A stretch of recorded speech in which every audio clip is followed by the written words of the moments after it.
Welcome to mind media, the voice of India. Welcome to సమకాలీన విశ్లేషణ with Ramana Muppala. ఈరోజు July 5, 2026. నమస్తే రమణ గారు. నమస్కారం అండి భాను గారు. నమస్తే. సో ఇది మరొక కొత్త షో. ఈరోజు షో భారతదేశం జపాన్ మధ్యలో రకరకాల ఒప్పందాలు జరిగినాయి. అసలు ఒక మాదిరి ఉంది. ఒక పెద్ద జపనీస్ గ్యాంగ్ దిగింది అనుకోవచ్చు.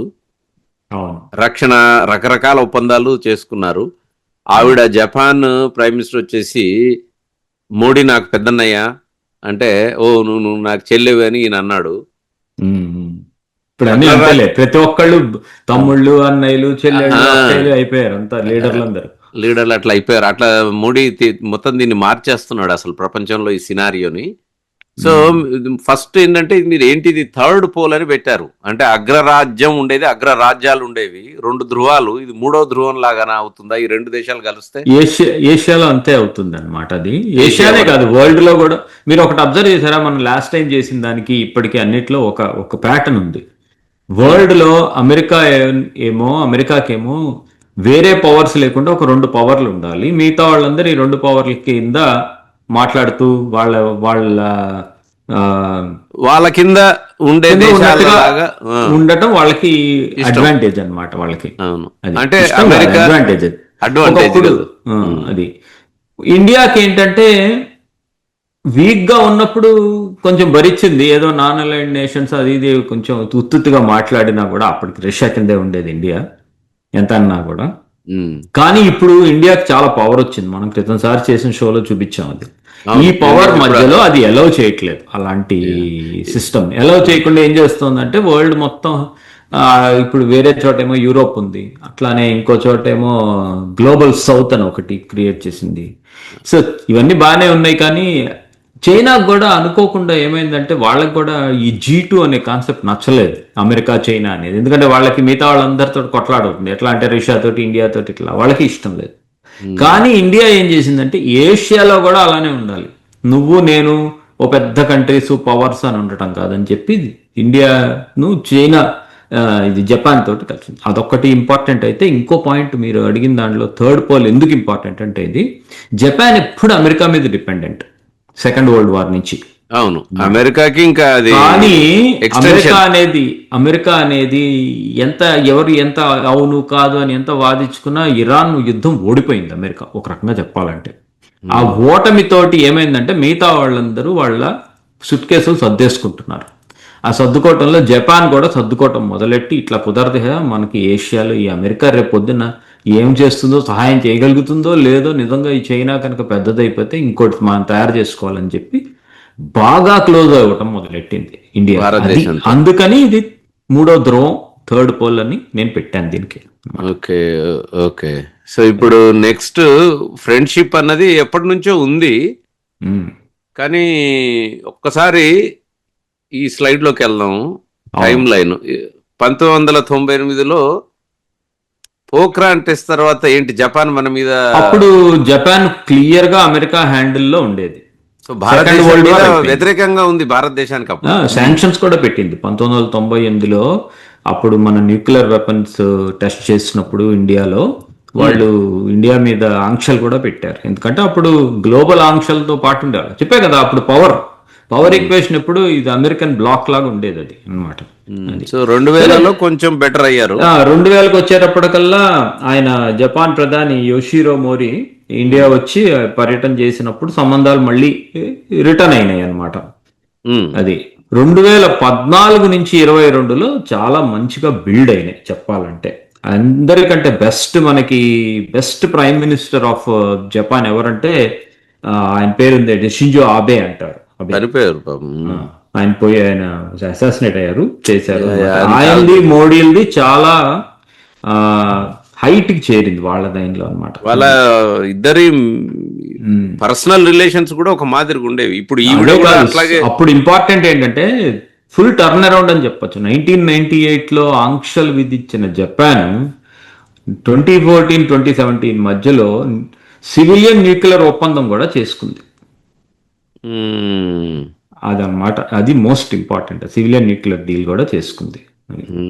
ఇప్పుడు యా అది అది ప్లస్ అందరికీ తెలిసింది ఏంటంటే ఒక బుల్లెట్ ట్రైన్ ఇండియాలో అహ్మదాబాద్ టు చేశారు. ఫస్ట్ వెయ్యాలి, అది వేస్తే కనుక దాన్ని బట్టి ఇంకా డెరివేటివ్స్ చాలా బుల్లెట్ ట్రైన్లు వేసుకోవచ్చు కదా అని అదొకటి అన్నమాట. సో బేసికల్లీ 2014 నుంచి 22 మధ్యలో బాగా బిల్డ్ చేశారు. ఇంకోటి మోస్ట్ ఏంటంటే ఇంకొకటి మధ్యలో అది 2014 2022లోనే 2020-22లో ఎక్కువగా డిఫెన్స్ కోఆపరేషన్ ఎక్కువైపోయింది, రక్షణ అనుసంధానం అనమాట. ACSA అని ఒకటి ఉంది అనమాట, లాజిస్టిక్స్ అగ్రిమెంట్. అది అంటే ఏంటంటే ఒకరితో ఒకళ్ళు లాజిస్టిక్స్ సైనిక అంటే ఇప్పుడు సైనిక స్థావరాలు అన్నమాట, వాళ్ళవి మనవి అక్కడి నుంచి ఇప్పుడు జపాన్ నుంచి ఇండియాకి మధ్యలో ఉండే సైనిక స్థావరాలన్నింటిలో ఒకళ్ళతో ఒకళ్ళు అంటే కోఆర్డినేషన్ ఉంటుంది. సో జనరల్లీ వాళ్ళు డిఫెన్స్ వైపు వచ్చారు. మాక్సిమం ఎప్పుడంటే మొన్న లాస్ట్ వారము అయిందేమో 2026లో అసలు నువ్వు నేను ఒకటే అనే లెవెల్ తమ్ముడు అన్నట్టు అయిపోయారు, చెల్లి అన్న. Okay, let's go. సో ఇప్పుడు దీంట్లో రెండు చెప్పారు మీరు, అంటే ఎకనామిక్ ఇంటిగ్రేషన్, గ్లోబల్ ఫైనాన్స్ మీద ఇంపాక్ట్ ఉంటుంది. కరెక్ట్. నేను చెప్పింది ఏంటంటే ఆర్థిక అనుసంధానము అండ్ గ్లోబల్ ఫైనాన్స్ అన్నమాట. అది సో ఇందులో భారీ పెట్టుబడుల పైప్ లైన్ ఒకటి ఓపెన్ చేశారు అనమాట. 2000 సంవత్సరం నుండి జపాన్ భారతదేశానికి ఆల్మోస్ట్ $45 బిలియన్ FDI పెట్టుబడులు చేసింది. అట్లానే వాళ్ళ ప్లాన్ ఇప్పుడు ఎట్లా చేశారంటే 2024 నుంచి 2034 అంటే ఒక డెకేడ్, దశాబ్దం, ఇంకొక $68 బిలియన్ ని ఆల్రెడీ ప్లాన్ చేసి పెట్టుకున్నారు అనమాట. సో అది చాలా ఎక్కువ. దీని యొక్క పరిణామం అంటారు చూసారా, అది ప్రస్తుతం వాళ్ళది. అంటే అవి ఇప్పుడు ఇన్వెస్ట్మెంట్ మొదలైతే ఫ్యూచర్ లో దీని నుంచి వచ్చిన అన్ని బయటకు వస్తుంటాయి, రకరకాల ఇండస్ట్రీస్ రావటము, ఉద్యోగాలు క్రియేట్ అవ్వటం జరుగుతుంది. ఇందులో పార్ట్ 2 చెప్పండి, డీడాలరైజేషన్. అది చాలా మంచి మాట అడిగారు. అంటే డైరెక్ట్ డాలర్ లో కాకుండా ఇంకా మన ఇద్దరం అన్నా చెల్లి అనుకుంటూ వాడేవాడో డాలర్ వాడుకోవటం ఎందుకు, ₹100 నాకు ఇచ్చే నేను ఎన్న నీకు ఇచ్చేస్తా అనుకుంటున్నాయి రెండు దేశాలు అన్నమాట. చాలా పెద్దది అండి రమణ గారు ఇది. అది ఇంకా అది అవుతుంది ఇంకా, ఎందుకంటే ఇండియా చాలా గ్రోయింగ్ కంట్రీ, పాత రోజుల లాంటి థర్డ్ వరల్డ్ కంట్రీ లాగా ఇంకెవరు చూడట్లేదు. మనం దీని గురించి ఎగ్జాక్ట్లీ ప్రీవియస్ షోలో కూడా చాలా చెప్పాము. ఇది అది ఒక్కసారి దీనికి వెళ్దాము. ఇది మీరు చెప్పేదానికి ఇది కరెంట్ ఇన్వెస్ట్మెంట్స్ ఇప్పుడు ఎక్కడ రూపాయల్లో $1 ట్రిలియన్ రూపాయల్లో ఎక్కడెక్కడ ఏమేమి ఇన్వెస్ట్మెంట్స్ ఉన్నాయో చూసుకోండి అందులో అన్నమాట. చాలా చూస్తున్నా. తెలంగాణలో మిత్సుబిషి ఎలక్ట్రిక్ ఉంది, ఆంధ్రాలో విపరీతంగా ఉన్నాయండి. స్టీల్ ఉంది, ఆంధ్రాలో చాలా పెడుతున్నారు. మిత్సుబిషి ఆంధ్రాలో స్టీల్ కాదు, యాక్చువల్లీ వాళ్ళు పెడుతోంది ఏంటంటే రేర్ ఎర్త్ మినరల్స్ ఎక్స్ట్రాక్షన్, వాటి టెక్నాలజీ రిలేటెడ్ ఇండస్ట్రీస్ ని ఆంధ్రాలో పెడుతున్నారు. అది చాలా ఇంపార్టెంట్ ఇన్వెస్ట్మెంట్ ఆంధ్రాలో పెడుతోంది. వాళ్ళు చాలా చేస్తున్నారు, సెమీ కండక్టర్స్ లో చేస్తున్నారు. కర్ణాటకలో, గుజరాత్ లో 4 లొకేషన్స్ లో సుజుకి ఉన్నాయి. ఏ స్టేట్ లో లేదో చెప్పండి, అక్కడ చుట్టూరా కనపడుతున్నాయి మీకు. అవును, అంటే మధ్యలో మధ్యప్రదేశ్ లో ఏం కనపడట్లేదు. కొంచెం మధ్యప్రదేశ్, అక్కడ ఈ మన ఛత్తీస్గఢ్, జార్ఖండ్ సైడ్ కూడా కాస్త ఉంది. బట్ ఓవరాల్ గా స్ప్రెడ్ చేశారు. సో ఇది వాళ్ళ ఇన్వెస్ట్మెంట్, ఇది కరెంట్ ప్లాన్ ఇది. సో ఇప్పుడు ఈ రక్షణలో చాలా, ఇప్పుడు మొదటి సంబంధాలు ఒకప్పుడు మనల్ని న్యూక్లియర్ చేసినందుకు భారతదేశాన్ని తిట్టింది అమెరికాతో కలిసి, అలాంటిది చిన్న చిన్నగా అయింది. ఇప్పుడు రక్షణలో చెప్పండి, ఇది చాలా నావల్, చాలా చాలా ఇంపార్టెంట్. ఇది మటుకు మీరు భలే టైం అడుగుతున్నారు. ఎందుకంటే వీళ్ళు ఎంతసేపు జాపనీస్, నాకు అర్థమైంది ఏంటంటే వాళ్ళు నీకు ట్రైన్ అలాంటివి ఇస్తాము, లేకపోతే ఏదన్నా సెమీ కండక్టర్స్, టయోటా కార్లు ఇస్తాం, కానీ ఇట్లాంటి సీక్రెటివ్ ఇవ్వరు.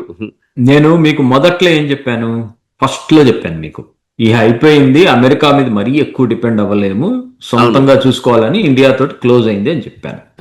సో ఇంకా వాళ్ళకి మెయిన్ కంటెండర్ ఎవరు ఇక్కడ వాళ్ళకి అంటే కంటెండర్ వాళ్ళకి చైనా అంటే భయం. Rival China. సో చైనానికి ధీటుగా చేయగలిగేది ఓన్లీ ఇండియా. సో ఇండియాలో లేబర్ ఉంది, అన్ని ఉన్నాయి. మనకి ఉన్నదేమో టెక్నాలజీ, వాళ్ళు చూసుకుంది అది. ఈ టెక్నాలజీ ఇండియాకి ఇచ్చి ఇండియాలో డెవలప్ చేయించామనుకో, ఆ ఎండ్ ప్రొడక్ట్ మనం వాడుకుంటే కనుక మంచిది రెండు దేశాలకి, ప్లస్ చైనాకి ధీటుగా ఇక్కడ ఉండొచ్చు అనే ఒక కాన్సెప్ట్ లోకి వచ్చేసారు వాళ్ళు మెంటల్లీ. ఇంకా వాళ్ళు వెనక్కి వెళ్ళేది ఉండదు అందులో అన్నమాట. సో అవన్నీ తీసేసుకుని వాళ్ళు ఏంటంటే యూనికార్న్ అన్నమాట, అది చాలా ఇంపార్టెంట్ ఇది. ఈ యూనికార్న్ అనేది వాళ్ళ రాడార్ అన్నమాట అది. సో దాన్ని ఇండియాలో ఉమ్మడి అభివృద్ధి, అది కూడా ఇండియా అండ్ వాళ్ళు కలిసి చేస్తారు. అది భారత్ ఎలక్ట్రానిక్స్ తో భారతదేశ కంపెనీలతో కలిపి చేస్తున్నారు.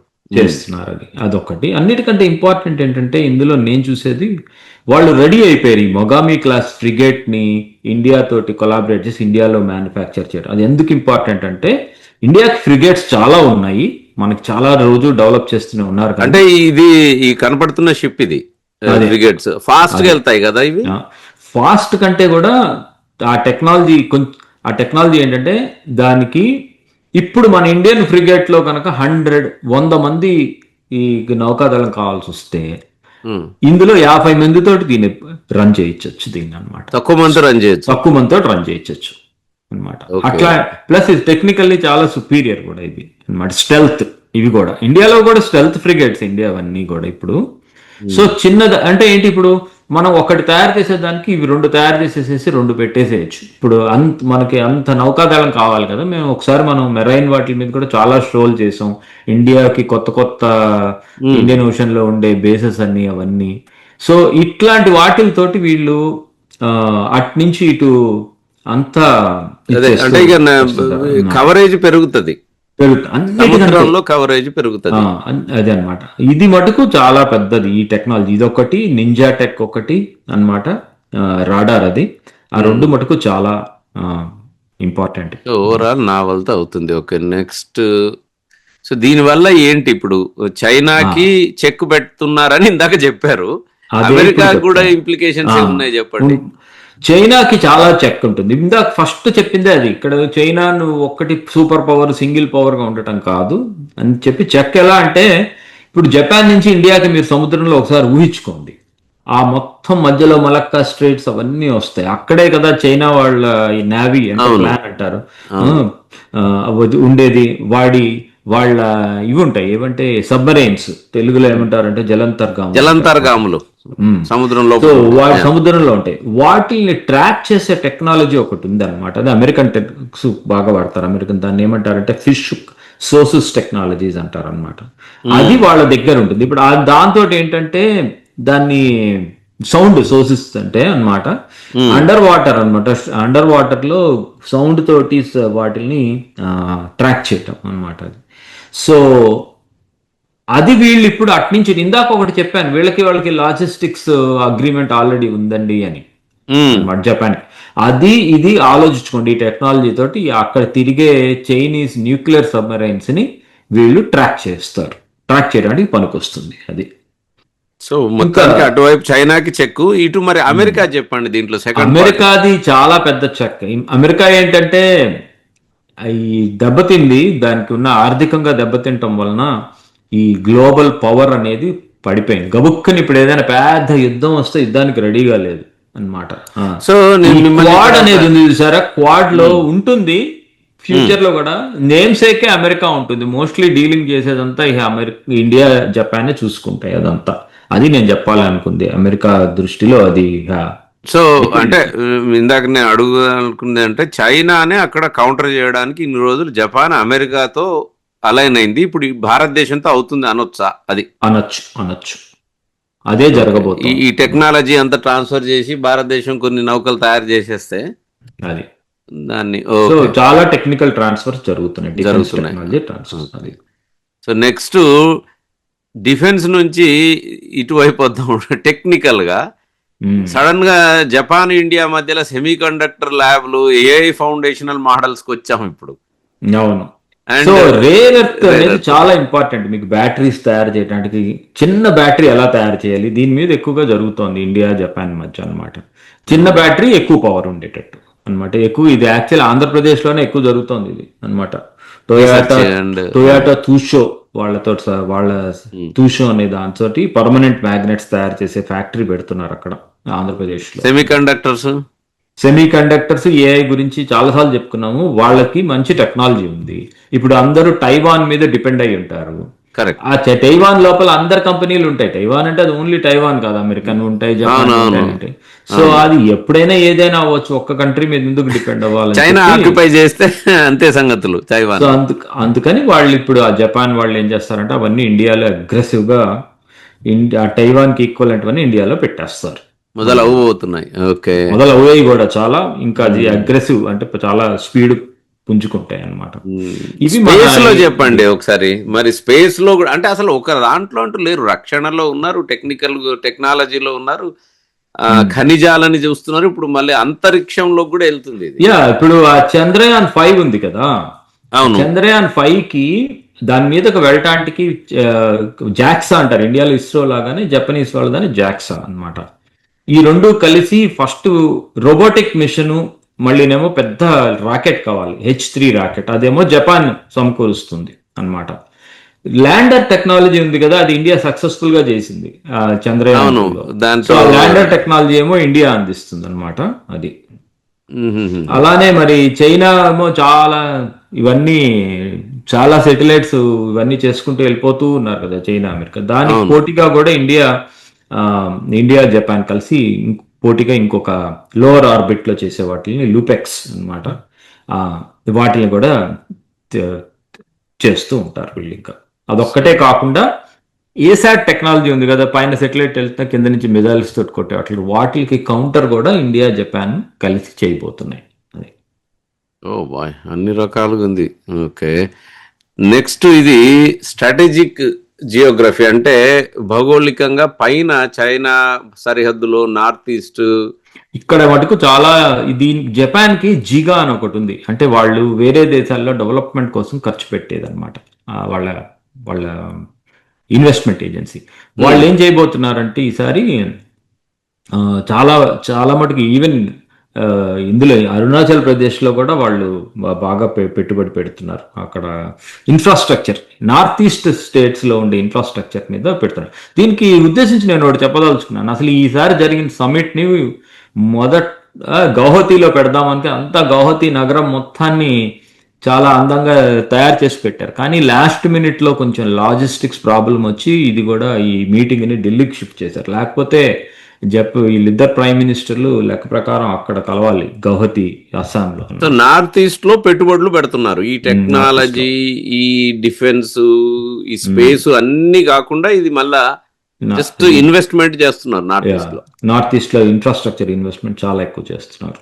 సో అది నేచురల్లీ అరుణాచల్ అంటే మరి చైనా వాడు నాదే అంటూ ఉంటాడు కదా ఆయన. అవును. సో అందుకని వాళ్ళ కోపం ఉంది అన్నమాట. ఓకే, ఇది ఈ యాంగిల్ కూడా వచ్చింది. సో కౌంటర్ చైనా ఉంది.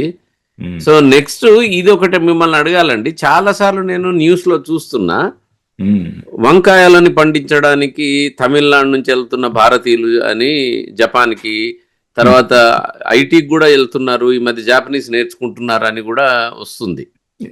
ఇప్పుడు మన వాళ్ళకి ఒకటే భాష అర్థం అవుతుంది. H1B అంటే టక్ అని వెలుగుతుంది. అట్లాంటి H1B లాంటివి ఎన్నో చేసేసారు వీళ్ళందరూ. ఇప్పుడు యూరోప్ తోటి ఒకసారి మాట్లాడుకున్నాం, వీళ్ళతో కూడా చేసుకున్నారు దాన్ని. ఇక్కడ వీళ్ళు లేబర్ పైప్ లైన్ అని, TITP అంటారు, టెక్నికల్ ఇంటర్న్ ట్రైనింగ్ ప్రోగ్రామ్ అని. అలా కాకుండా నిజంగా H1B లాంటిది స్పెసిఫైడ్ స్కిల్డ్ వర్కర్, SSW అని. అట్లా వాళ్ళు చాలా పెట్టుకున్నారు. వాళ్ళు చాలా మంది జపాన్ ఇంకా వెళ్ళటం చాలా మంది వెళ్తారు ఇండియా నుంచి. అంటే జపానీస్ నేర్చుకుని వెళ్ళటం మొదలైంది, ఇంకా స్పీడ్ అయ్యింది, ఇంకా అందుకోబోతుంది. సో సేమ్ ఐటీ, రకరకాల సెగ్మెంట్లలో, health care. Okay, and finally అసలు ఇది ఏంటి మొత్తం ఓవరాల్ గా ఇదంతా చూస్తుంటే మీరు అన్నట్టు మూడవ ధ్రువం అన్నిటికంటే ఇంపార్టెంట్ కొత్త వర్డ్ అన్నమాట, మినీలేటరలిజం అంటారు. యూనిలేటరలిజం, మల్టీలేటరలిజం, మినీలేటరలిజం అన్నమాట. యుగాన్ని మినీలేటరలిజం యుగం. ఏంటంటే వీళ్ళు ఒక 4-5 కంట్రీలు, చిన్న కంట్రీలు, ఒక చిన్న కంట్రీ తోటి అయిపోయి పెద్ద కంట్రీలకి ధీటుగా వాళ్ళంతా వాళ్ళు ఇండిపెండెంట్ గా ఒక కొలాబరేషన్ చేయగలగటాన్ని మినీ లేటరలిజం అంటారు అన్నమాట. అయితే ఇక్కడ ఇంపార్టెంట్ ఏంటంటే భారత్ జపాన్ యాక్చువల్లీ క్వాడ్లో పార్ట్, ఇంకో అమెరికాతో పాటు. ఈ క్వాడ్ మేనేజ్మెంట్ మటుకు ఫ్యూచర్ అంతా 90% వీళ్ళిద్దరే చేస్తారు. వాళ్ళ టెక్నాలజీ, వీళ్ళ శక్తి, వీళ్ళకుండే స్కేల్, జపనీస్ టెక్నాలజీ, భారతదేశం యొక్క స్కేల్, ఈ రెండు కలిపి క్వాడ్ మేనేజ్ అవుతుంది చైనాకి ధీటుగా అన్నమాట. అదొకటి వయబుల్ చైనా అది ప్లస్ వన్. అది ఇంకోటి వైబుల్ చైనా +1 అంటే ఏంటంటే ఈ పాత రోజుల్లో ఈ కోవిడ్ కి బిఫోర్ అంతా చైనా మీదే డిపెండెంట్ వరల్డ్ అంతా. అవును, సప్లై అంతా అక్కడ నుంచి సప్లై చైన్ అంతా. అలా కాకుండా చైనా +1 అని పెట్టుకోవటం మొదలెట్టారు. అంటే 70% చైనాలో పెడదాం, 30% వియట్నాంలో పెడదాం, 80% చైనా, 20% ఫిలిప్పైన్స్, ఇలా పెట్టుకుంటూ వచ్చారు ప్రపంచం అంతా. ఇండియా మీద అప్పట్లో అసలు ఇండియా మ్యానుఫ్యాక్చరింగ్ కి సరిగ్గా ఇవ్వకపోవటం వలన ఇంపార్టెన్స్ ఎక్కువ ఇండియాని పెట్టుకున్నారు కానీ పెట్టుకోలేదు, రెండు చెప్పచ్చు. ఇప్పుడు ఏం చేశారంటే India manufacturing by the way world లో 5th కంట్రీ కింద మారింది రీసెంట్లీ అన్నమాట. సో వీళ్ళు ఏం చేశారంటే ఆ జపాన్ వాళ్ళు ఆ చైనా +1 అనే దాంట్లో అన్నిట్లోనూ కొంచెం కొంచెం పెట్టుకునే బదులు డైరెక్ట్ గా చైనా +1 అంటే ఆ +1 ని ఇండియానే పెట్టేసుకుందాం అని వచ్చేసారు. అది చైనా +1 కి వయబుల్ +1 ఎవరు అంటే India. So end of unipolar choice. అది ఎప్పుడు ఇండియా స్ట్రైవ్ చేస్తుంది, సక్సెస్ఫుల్ గానే చేయగలిగింది ఇప్పటి వరకు. వాళ్ళకి ఏంటంటే ఒక్కళ్లే కంట్రీ యూనిపోలార్, అమెరికా బైపోలార్ కూడా నచ్చదు వాళ్ళకి. వీళ్ళు చైనాను అమెరికా G2లు అవన్నీ అదేం లేదు. ఒక్కొక్క చోట ఒక్కొక్క సెక్షన్ ఉండాలి, అందరితోటి ఈక్వల్ గా ఉండాలి అనేది అనమాట. వాళ్ళకి ఏంటంటే ఒకళ్ళు డామినేషన్, బ్లాక్మెయిల్ ని ఆపోజిట్ గా వెళ్తోంది ఇండియా. సో దానికి కూడా ఇది మరి జపాన్ అనేది సైజ్ వైజ్ చిన్న కంట్రీ అయినా టెక్నాలజీ మిగతా వాటిలో చాలా పెద్ద కంట్రీ కింద లెక్క, మనీ వైజ్, జీడిపి వైజ్ అన్నిట్లో. సో వీళ్ళిద్దరూ కలిస్తే అది మహాశక్తి కింద మారుతుంది. మేరే ధీటుగా ఇంకో నేనే మహాశక్తి అనే వాటితోటి ధీటుగా ఉండగలుగుతారు. సో అది సక్సెస్ స్టోరీ అన్నమాట. సో ఇక్కడ నాకు ఒకటి, ఇది మొత్తం జస్ట్ కంక్లూడ్, ఇది మొత్తం వాళ్ళ బిజినెస్ మొత్తం నేను షో బిగినింగ్ లో మొత్తం గ్యాంగ్ అంతా దిగిందని. అదే ఆమె తకైచి గారు మొత్తం చెల్లెమ్మ మొత్తం గ్యాంగ్ తీసుకొచ్చింది. కానీ మిమ్మల్ని ఒక ఫైనల్ ప్రశ్న. సో ఇందాకే మీరే అన్నారు క్వాడే గాని ఇండియా అండ్ చైనా, అది ఇండియా అండ్ జపాన్ రన్ చేస్తాయి అన్నారు. అంటే ఇంకా అమెరికా ప్రాబల్యం పోయి మేబీ ఆస్ట్రేలియా ఉండొచ్చు, దాంట్లో ఉండొచ్చు. ఆస్ట్రేలియా కూడా వాళ్ళకు ఉండేది, వాళ్ళు హెల్ప్ చేస్తారు. ఎందుకంటే వాళ్ళది కూడా పెద్ద దేశం, అది కూడా పార్ట్ ఆఫ్ లాజిస్టిక్స్ లోకి వస్తుంది. చిన్నగా అందరూ సర్దుకుంటున్నారు. యూరోప్ వాళ్ళు వాళ్ళ దారిని వాళ్ళు సర్దుకుని వాళ్ళు చైనా +1 అని ఇండియా తోటి FTAకి వచ్చారు. కెనడా కూడా ఖలిస్తాన్ లేదు, గెలిస్తాన్ లేదు, మేము అందరూ యాంటీ ఖలిస్తాన్ అంది మొన్నటి దాకా. ఏదో వాగిన వాళ్ళు కూడా అంతా మారిపోయారు కెనడా వాళ్ళు. అట్లానే గ్లోబల్ సౌత్ చిన్న కంట్రీలు ఎప్పటి నుంచో ఇండియా జోన్ లోనే ఉన్నాయి. సో చిన్నగా ఏంటంటే ఇరాన్ యుద్ధం చాలా బ్లాక్ మార్క్ అమెరికాకి. ఇరాన్ తోటి ఆల్మోస్ట్ ఓడిపోయినట్టే. అది చూసిన తర్వాత కూడా ఇంకా మిగతా వాళ్ళు సర్దుకోకుండా ఉండరు అంత లేజీగా. సో అందరూ కూడా ప్లాన్ B, ప్లాన్ C అని పెట్టేసుకుని మల్టీలేటరలిజంలోకి వెళ్ళిపోతున్నారు. వండర్ఫుల్ అండి. సో భారత జపాను సరికొత్త శక్తిగా ఎదుగుతున్నాయి. అది చక్కటి విశ్లేషణ. అందరికి గుర్తుంచుకోవాల్సింది ఆ మొగామి క్లాస్ ఫ్రిగేట్స్, రాడార్స్, వాటి గురించి ఎక్కువగా ఆలోచించుకోమని చెప్తున్నాను ప్రేక్షకులకి. బేసికలీ ఈ నౌకలు అది ఇండియాకి రావడం చాలా మందికి ఇష్టం ఉండదు, కానీ వచ్చేస్తుంది. ఓకే, ధన్యవాదాలు రాము గారు. As always amazing show, wonderful. మళ్ళీ వచ్చే వారం కలుద్దాం తప్పకుండా. నమస్తే. Mind Media, the voice of India.